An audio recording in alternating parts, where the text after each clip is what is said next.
ಆತ್ಮೀಯ H16 news ಅರ್ಥಾತ್ ಸೀತಾರಾಮ್ ನ್ಯೂಸದ ವೀಕ್ಷಕರೇ, ನಾನು ನಿಮ್ಮವ ಎಂ ಆಯುಧ ಮಲ್ಲಪ್ಪ ಜೊತೆವರು. ತಾವು ಈಗ ಸುದ್ದಿಗಳ ಲೋಕಕ್ಕೆ ಎಂಟ್ರಿ ಹೊಡಿತಾ ಇದ್ದೀರಿ. ಈ ಸುದ್ದಿಗಳನ್ನು ಪ್ರತಿಯೊಂದು ನೋಡೋ ಜೊತೆಗೆ ನಿಮ್ಮ ಅಭಿಪ್ರಾಯಗಳನ್ನು ಹೊಸ್ತಾ ಇರಿ. ಯಾಕಂದರೆ ಈ ಸುದ್ದಿಗಳು ನಿಮಗಾಗಿ, ನಿಮ್ಮ ಬದುಕಿಗಾಗಿ, ನಿಮ್ಮ ವೈಚಾರಿಕೆಗಾಗಿ, ನಿಮ್ಮ ತಿಳುವಳಿಕೆಗಾಗಿಯೂ ನಿಮಗೂ ಗೊತ್ತು. ಜೊತೆಗೆ ನಮಗೂ ನಿಮ್ಮೊಂದಿಗೆ ಇದೊಂದು ಮಾತಾಡುವಂಥ ಜೊತೆಗೆ ಸುದ್ದಿಗಳನ್ನು ಬಿಡುವಂಥ ಕೆಲಸ. ಈ ಕೆಲಸದಲ್ಲಿ ನಾವು ನಿಮ್ಮೊಂದಿಗಿದ್ದೀವಿ ಅಂತ ಹೇಳ್ತಾ ನೋಡ್ತಾ ಇರಿ ಸುದ್ದಿಗಳನ್ನು.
ಪೌರ ಕಾರ್ಮಿಕರಾಗಿ ಕೆಲಸ ಮಾಡ್ಕೊಂಡು ಬಂದಿದ್ದೀವಿ ಇಷ್ಟು ವರ್ಷವೂ.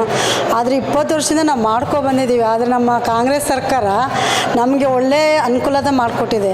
ಈಗ ಏನಂತಂದರೆ ಎಲ್ರಿಗೂ ಕಾಯಂ ಮಾಡಿಬಿಟ್ಟು ನಮಗೆ, ನಮ್ಮ ಕುಟುಂಬಕ್ಕೆ, ನಮ್ಮ ಪೌರ ಕಾರ್ಮಿಕರಿಗೆ ಎಲ್ರಿಗೂ ಅವರು ಕಾಯಂ ಮಾಡಿಸಿದ್ದಾರೆ. ಅಲ್ಲಿ ಕೆಲಸ ಮಾಡ್ತಾಯಿದ್ದೀನಿ.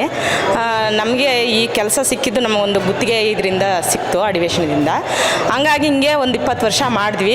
ಇವತ್ತಿನ ದಿವಸದಲ್ಲಿ ನಮ್ಮ ಸರ್ಕಾರ ನಮಗೆ ಗುರುತಿಸಿ ನಮಗೆ ಇವಾಗ ಕಾಯಂ ಕೆಲಸ ಅಂತ ಒಂದು ಪರ್ಮನೆಂಟ್ ಇದು ಕೊಟ್ಟಿದೆ. ನಮ್ಗೆ ತುಂಬ ಖುಷಿ ಆಗ್ತಾಯಿದೆ. ಇದರಿಂದ ನಮ್ಮ ಆರ್ಥಿಕವಾಗಿ ನಮ್ಮ ಸಂಸಾರಕ್ಕೆ ಸ್ವಲ್ಪ ಶಕ್ತಿ ಬಂದಂಗೆ ಆಗ್ತಾಯಿದೆ. ಇಷ್ಟು ದಿವಸ ಗುತ್ತಿಗೆ ಪದ್ಧತಿಯಲ್ಲಿ, ನೇರ ಪಾವತಿ ಪದ್ಧತಿಯಲ್ಲಿ ಕೆಲಸ ಮಾಡ್ತಾಯಿದ್ವಿ. ಆಗಿನ ವೇತನ 21,000 ಚಿಲ್ಲರೆ ಇತ್ತು. ಎಲ್ಲ ಕಟ್ಟಾವಾಗಿ ESI PF 17,000 ಕೈಗೆ ಸಿಗ್ತಾಯಿತ್ತು. ಈಗ ನೇರ ನೇಮಕಾತಿ ಆದ ದಿನದಿಂದ ಎಲ್ಲ ಕಟ್ಟಾವಾಗಿ 32,000 ನನಗೆ ಸಂಬಳ ಸಿಗ್ಬೋದು. ಸ್ವಚ್ಛ ಮಾಡಿ ಕಸ ಕಡ್ಡಿಗಳನ್ನು ತೆಗೆದುಹಾಕಿದ್ರಿಂದ, ಪ್ರಾಮಾಣಿಕವಾಗಿ ದುಡಿತಾ ಇರೋದ್ರಿಂದ ಇವತ್ತು ಮೈಸೂರು ನಗರಕ್ಕೆ 3 ಬಾರಿ ಸ್ವಚ್ಛ ಭಾರತ ಪ್ರಶಸ್ತಿ ಬಂದಿದೆ. 2 ಬಾರಿ ಅವ್ರಿಗೆ 5ನೇ ಪ್ಲೇಸ್ ಬಂದಿದೆ. ಈ ಎಲ್ಲ ಕಾರಣಕ್ಕೂ ಪೌರ ಕಾರ್ಮಿಕರ ಶ್ರಮ ಬಹಳ ಪ್ರಮುಖ.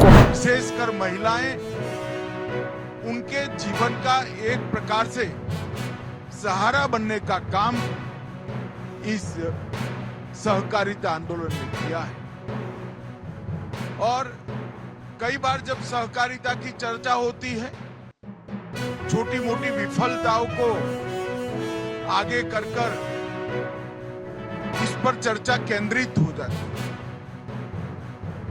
मैं आज स्पष्टता से बताना चाहता हूं, कोई ऐसी व्यवस्था नहीं हो सकती जिसमें एक भी विफलता प्राप्त करने वाली इकाई, परंतु सहकारिता आंदोलन के तहत ही अमूल, इफ्को, क्रिप्को या नाफेड, ये सभी संस्थाओं ने ढेर सारी सफलता की गाथाएं रची. मैं गुजरात से आता हूं. आज अमूल के साथ 36 लाख गरीब बहनें, ग्रामीण बहनें जुड़ी हैं, जिसकी एक भी बहन की पूंजी 100 रुपये से ज्यादा नहीं लगी. और वो 36 लाख बहनों का पुरुषार्थ आज 80,000 करोड़ का टर्नओवर करता है और मुनाफा सीधा वो बहन के अकाउंट में. ಒಂದೊಂದು ಹೇಳ್ತಾ ಇದ್ರು ಈಗ ಮಾನ್ಯ ಸಚಿವರು, ಒಂದು ಗಿಡ ನಡೆದು ಇಂಪಾರ್ಟೆಂಟ್ ಅಲ್ಲ, ನಡೆಸಿದ ಮೇಲೆ ಅದನ್ನು ಪಾಲನೆ ಪೋಷಣೆ ಭಾಳ ಇಂಪಾರ್ಟೆಂಟ್ ಅಂತ. ಅದೇ ರೀತಿ ನಮ್ಮ ನರೇಂದ್ರ ಅವರಿಗೆ ನಾವು ಅದನ್ನು ಕರ್ನಾಟಕ ರಾಜ್ಯ ಜೈವಿಕ ಇಂಧನ ಅಭಿವೃದ್ಧಿ ಮಂಡಳಿ ಪರವಾಗಿ ನಾವು ರಿಕ್ವೆಸ್ಟ್ ಮಾಡೋದೇನು ಅಂದರೆ ಈ ಗಿಡಗಳನ್ನ ಬೆಳೆಸಿ ನಮಗೆ ಮುಂದಿನ ದಿನಗಳಲ್ಲಿ ಇದೇ ಗಿಡಗಳು ನಮಗೆ ಭಾಳ ಇಂಪಾರ್ಟೆಂಟಾಗಿ ಯಾವುದು ನಮ್ಮ ಇಂಧನಕ್ಕೆ ಬಳಸ್ಕೊಳ್ಳೋಂಥದ್ದು ಕಾರ್ಯನೂ ಮಾಡ್ತೀವಿ ಅಂತ ಹೇಳ್ತಾ ಆದ್ಮೇಲೆ ಎಲ್ಲ ಸುದ್ದಿಗಳನ್ನು ನೋಡಿದ್ರಲ್ಲ ಏನು ಅನಿಸ್ತು ನಿಮಗೆ? ಇದರಲ್ಲೇ ನಿಮ್ಗೆ ಲೈಕ್ ಆಗಿರ್ಬೋದು, ಡಿಸ್ಲೈಕು ಆಗಿರ್ಬೋದು, ಕಾಮೆಂಟ್ ಬೇಡಪ್ಪ ಅಂತೂ ಅನಿಸಿರ್ಬೋದು, ಕಾಮೆಂಟ್ ಮಾಡಬೇಕಪ್ಪ ಅನಿಸಿರ್ಬೋದು, ಶೇರ್ ಮಾಡಬಾರ್ದಪ್ಪ ಅನಿಸಿರ್ಬೋದು, ಅದು ಮಾಡಬೇಕು ಅನಿಸಿರ್ಬೋದು. ಏನಾದರೂ ಆಗಲಿ ಶೇರ್ ಮಾಡ್ತಾಯಿರಿ, ಈ ನ್ಯೂಸ್ಗಳನ್ನ ಹಂಚ್ತಾಯಿರಿ, ಜೊತೆಗೆ ಇದಕ್ಕೆ ಸಬ್ಸ್ಕ್ರೈಬ್ ಆಗ್ತಾಯಿರಿ ಅಂತ ಹೇಳ್ತಾ H16 ನ್ಯೂಸ್ ಅರ್ಥಾತ್ ಹೇ ಸೀತಾರಾಮ್, ಇದು ಸತ್ಯದ ಕೈಗೆ ನಡಿ. ವಂದನೆಗಳು.